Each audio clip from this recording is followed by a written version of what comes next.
أصدقائي، اليوم بدنا نعمل مع بعض أكلة من المطبخ السوري. هي الزهرة أو القرنبيط مع اللحمة المفرومة.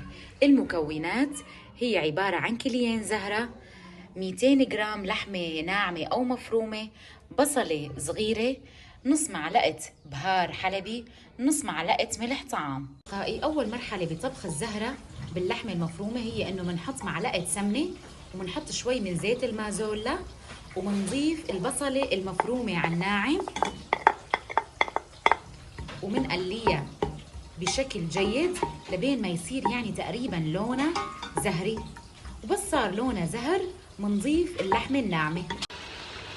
وهلأ بعد ما صارت البصلة قليناها وصار لونها زهر بنحط اللحمة الناعمة وبنقليها بشكل جيد، وبس يتغير لونها بنضيف البهار والملح.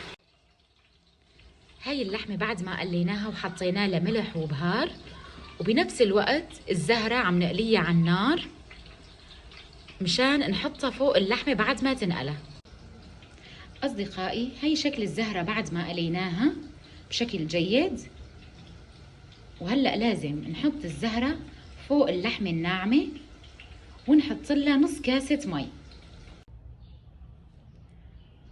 أصدقائي، هيك بيكون الشكل النهائي لطبختنا زهرة مع اللحمة الناعمة.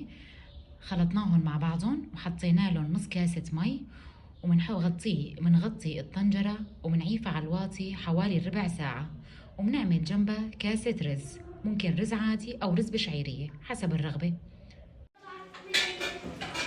وهيك بكون الشكل النهائي للزهرة مع اللحمة الناعمة وجنبها الرز.